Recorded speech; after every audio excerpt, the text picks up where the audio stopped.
We have finally gotten to the Big Ten East round robin of powers meeting on the field. Can't wait to get there. Halloween weekend. And as we go through November, it should be something else. And front and center in the state of Michigan, of course, Sparty and the Maize and Blue. We got Clayton Safety on the line from the Wolverine to break it down. Michigan State, Michigan, both undefeated. Clayton, how you doing today? Pretty good. A lot of buzz around the state of Michigan here, more than I can ever remember for a Michigan State game. First top 10 matchup since 1964. It's only Wednesday, but it feels like we should be getting closer to kickoff here. It's crawling by, but I'm excited for Saturday.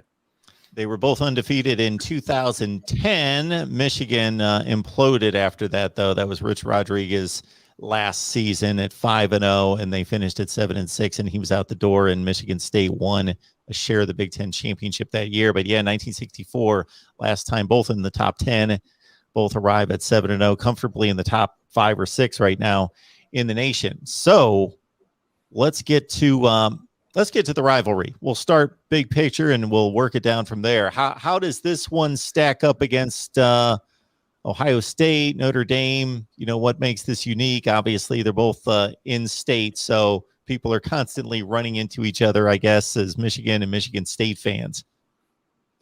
Yeah, it's interesting, you know, being around Michigan where there's 3 big rivals, and I know they don't play Notre Dame this year, but that, you know, and even Desmond Howard has said it, it's kind of been number 2 a lot of the years. You know, maybe that's taken a little bit of a step back over the last decade and a half, just because, you know, Notre Dame was a little down, Michigan was a little down, but I mean, you look back at some of those matchups, those were top 5, top 10, you know, almost year in, year out at times. So that's really up there. But Michigan State this season obviously is number 2. I don't know if I'd put it as a close number 2, but I mean, there's just something about when you're in a division that's this competitive that you're going to go down the stretch and play some of these games where, you know, you could argue, oh, this is the turning point. This is one of the bigger games on the schedule. This is one of them, you know, when Wisconsin's really good and you're playing a crossover game against them. It's that way. When it's Penn State, it's that way. But this is just even more heightened because, as you said, it's an in-state rival. John U. Bacon, who's a famous New York Times bestselling author who has written a bunch of books about college football, I think put it perfectly when he said, the Michigan State rivalry, there's a lot of respect between the fans because these are coworkers, these are neighbors, these are people in your own family, potentially in your own home. Not as much respect between the players. You've seen a lot of the dirtiness. You've seen, you know, Will Golston throwing a punch at Taylor Lewan. You've seen, you know, twisting Denard Robinson's, you know, helmet and all that sorts of stuff. And you've seen it a little bit on the Michigan side as well. And then you compare that to the Ohio State rivalry where there's really no respect between the fan bases and the people of Michigan and the people of Ohio. But there's more respect between the programs and the players on the field. A lot of them were recruited similarly, and there's just kind of, you know, they're both 2 national powers. So it's interesting to look at these rivalries when you're Michigan and you have a few of them. You know, Ohio State has that one game at the end of the season. There's big games, but there's nobody you'd really put up there as like a absolute rival, especially in state. They kind of run that state. And, so it's fun.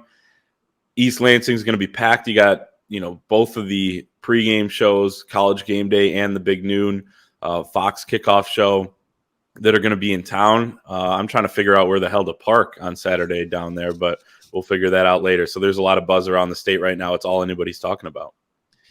Clayton Safey's on the line from the Wolverine to talk Michigan State, both 7-0, and of course a huge matchup in the Big Ten Eastern Division and kind of that first stepping stone toward getting through those 4 teams that we're looking at that will currently own the division, and we'll see who emerges in the next month or so.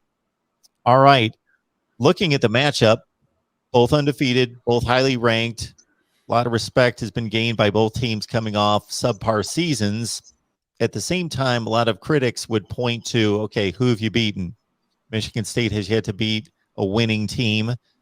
Wisconsin just recently became a winning team to put on Michigan's ledger, and that's becoming a better and better win as Wisconsin gets back into the mix in the Big Ten Western Division. But it's kind of this battle of, okay, who's for real?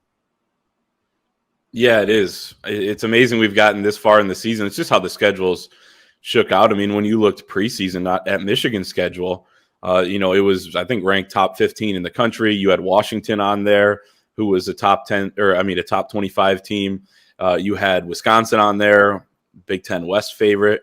Then you had Nebraska, which looked like it could be a tricky game. They're the most veteran team that Scott Frost has had. And it was a tricky game. Don't get me wrong, but they're not, one of the, top teams in the Big Ten. Wisconsin's on a down year, although they look like they're improving a little bit, and all of that. So finally, these teams will get tested. As you mentioned, I think Michigan's been a little more tested than Michigan State, but they're both, I think, in the 70s in strength of schedule and strength of record so far. So this is the big test. And, when you look at the matchup overall, I think Michigan has more talent, but Michigan State really upped their talent level this offseason with the transfer portal and using that. So give them credit for that. They found their great running back, Kenneth Walker. They found some guys on the defensive side of the ball, linebacker Quavarius Crouch as well, kind of plugging in a few needs that they had. And they certainly had quite a few needs after last season. So give them credit for doing that. But yeah, this is the one where we'll really find out what both teams are made of. Michigan State has the edge in the sense of, being at home. But Michigan's won there the last couple times. Not many guys have been on the roster in 2018, the last time they went down there or up there. But, it's kind of one of those things where if you're, a Michigan team that has momentum and you go into Michigan State, it's not as daunting of an environment.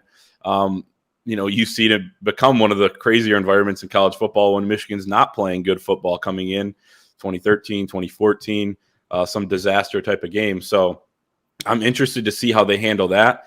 They have had good tests at Wisconsin, and then that Nebraska atmosphere, we talked about it a couple of weeks ago, was unbelievable. So I think Michigan's been a little bit more tested when you look at both of the teams so far, but still a ton to prove. And we know both teams are good at this point.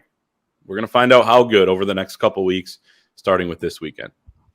And Michigan State had been dominant for the most part up until the Indiana game, and that with Kenneth Walker second in the nation in rushing, just rolling up 150 to 250 yard type games multiple times against decent opponents. And Peyton Thorne with 15 touchdowns, 4 picks, playing well. They found a outside passing game with Jaden Reed and Jalen Naylor going deep and really picking up big chunk plays in the passing game. Then they hit Indiana. They go to Bloomington, and they really struggled in that game and matched up against a team, for all the struggles that IU's having, really a comparably talented team in that game. So I don't know if that's a precursor to showing us that Michigan may be the superior team, and that Michigan State, while taking major strides this year, may not be quite up to the challenge. Yeah, that's an interesting thing here with Michigan State. A lot of people are talking about how Michigan, hasn't played anyone or whatever. Well, when you look at Michigan State, they've played a little bit weaker of a schedule. And you mentioned when they've played some teams that are competent football teams, I guess you could say, or, because none of these are even over 500 teams. But when you look at, I got the numbers right here. When they play a defense, and this is just talking about their offense, that is 56th or better in total defense in the country, they've really struggled. They put up 254 yards against Nebraska and 241 against Indiana. In that Nebraska game, they didn't pick up a first down in the second half. So you've seen those struggles, and you've seen Michigan's offense struggle at times too. They had a couple red zone drives that didn't end well against Northwestern. The second half against Rutgers was very much similar to that second half for Michigan State against Nebraska. They were happening almost at the same time as well. So, you can absolutely point to Michigan having some of those inconsistencies as well. But this is going to be by far the best defense Michigan State has played. Kenneth Walker didn't do great, in their last game against Indiana. Did Michigan find some sort of a blueprint there? I expect Michigan State, though, to adjust off of that as well. So it'll be kind of that sort of chess match. And when you get this late in the season, you're going to get that where there's a couple things that have worked against each team, but they know that. They're going to adjust off of that as well. You mentioned the big play receivers they have in Jalen Naylor, Jaden Reed. Not necessarily those guys, and I know Naylor had a pretty good game, but Ricky White last season for Michigan State, 8 receptions, 196 yards, and a touchdown. He's hurt right now. It doesn't seem like he's going to be able to return, possibly by the end of the season. But just the fact that it was Michigan State that really burned these Michigan cornerbacks last season. And Vincent Gray, Michigan's starting corner, we got to talk to him on Tuesday night after practice, and he said that they didn't even know who Ricky White was coming into that game. He was a freshman, whatever, but it's unacceptable. And, as we know, it's a new defensive staff now. He said they feel much more prepared for every single game, including this week already, early on in the week. So, man, I don't expect Michigan to overlook Michigan State this year like they said they did last season, which, again, is unbelievable to even think about, considering it's your rival. You only had a few games on the schedule. Who are you overlooking? So that was just crazy to me. But when you look at, this matchup, I think Michigan's better equipped to handle this Michigan State offense this year, but this is a better Michigan State offense. So it's going to be really interesting. Peyton Thorne, averaging 20 yards per attempt on deep balls that travel, 20 or more yards in the air, according to PFF. So they've been very good at connecting on those. Credit the receivers, credit him. He's thrown some pinpoint balls downfield from what I've seen. Excited to watch a little bit more of the film later on this week to get ready. But it's a matchup where I think Michigan can kind of do what Indiana did a little bit, do what Nebraska did a little bit, bottle them up. But if they hit on a deep play or two, you can get a lot of that back in just a couple plays. So it's something to watch. And I don't think Michigan State's going to be dead in this game, even if Michigan's controlling it or up by a possession or two. Folks, please like the video, share these videos out on social media, which helps us build the channel, and subscribe right here at the Voice of College Football. We got Clayton Sayfie on the line, thewolverine.com.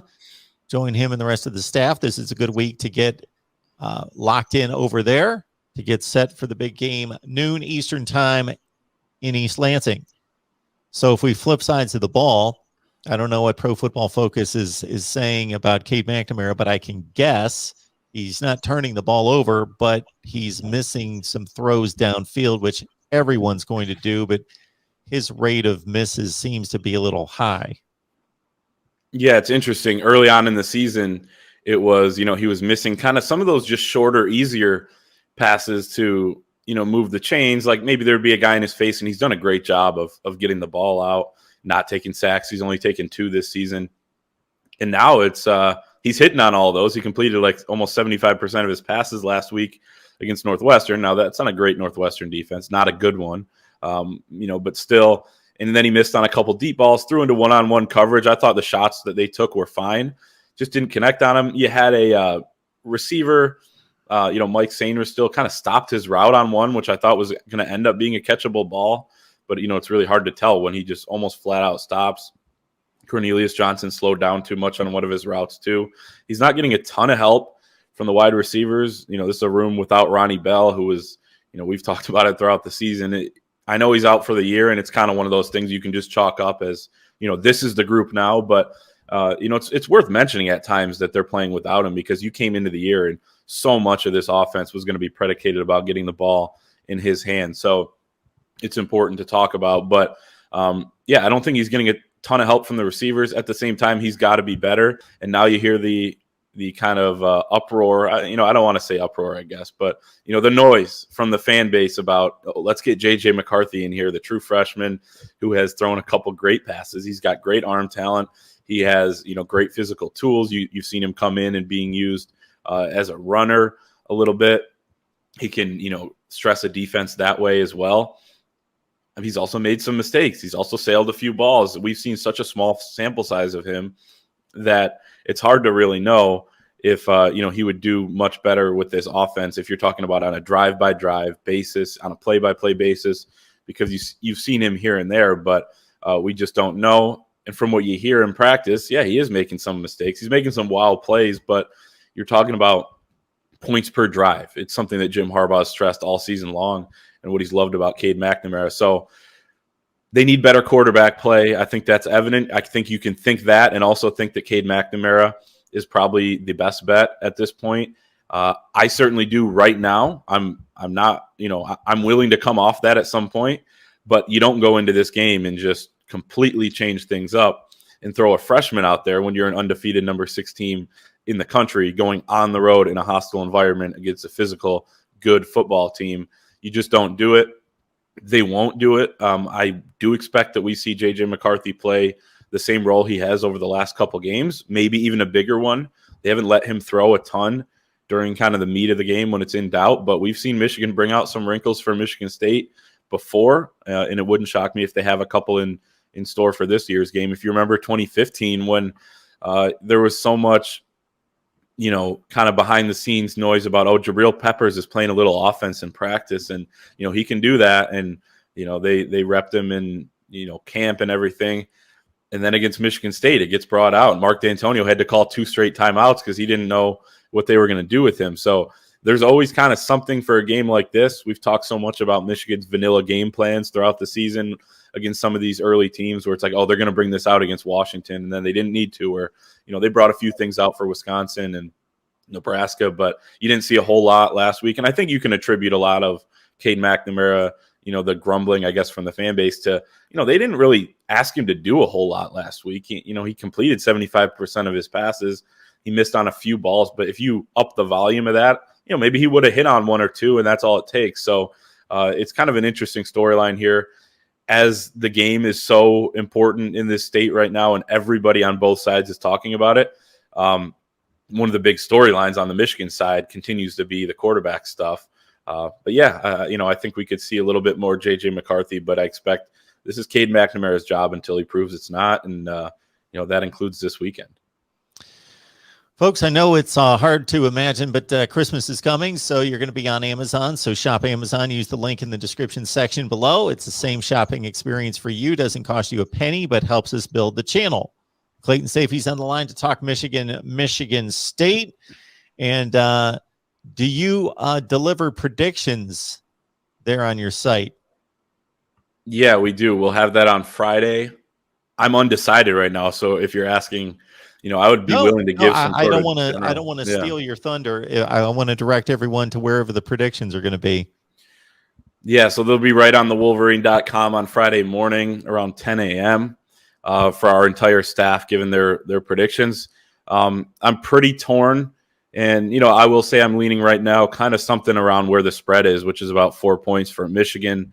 I think they have a slight edge, but it's on the road. It's against a really good football team. So would it shock you if it goes the other way by a possession, maybe 10 points or something like that? No. It's kind of one of those toss-up games, and it's hard to predict. They play the games for a reason. So, but yeah, that's where I'm leaning right now. Things could change, I guess, before the end of the week. You always kind of flip-flop, but I think it's going to be a really exciting game. Okay, so it's not an obvious Michigan pick. Interesting. I've picked against them. Yeah, I've picked against them this year. At when Wisconsin. At Wisconsin. Okay. Yeah, I picked a very slight Wisconsin win. I thought they were going to have too much. Didn't realize how bad that offense was, I guess. Coming off of playing a really tough Notre Dame team, it's hard to, and I know it's not a great Notre Dame defense, especially at that time of the year, but, I picked against them earlier this year. I was proved wrong, picked them to cover the spread when they didn't. I've picked them to, not cover the spread when they have. So it's kind of the gamut there. So don't put too much trust in me. Yeah, I remind people I'm not an odds maker. I'm not a bookie, anything like that. But you see on the banner there, 10-6 against the spread. You get my picks on Patreon and a whole lot more there. 95-58 against the spread's pretty good. That'll work if you're into wagering. So check us out on Patreon. And, of course, Clayton's work on the Wolverine for Michigan State. So enjoy the game. And it will be a huge one, and we will have something, of course, to talk about next week, one way or the other. Definitely. No shortage of storylines this week, no shortage of storylines next week. So thanks for having me.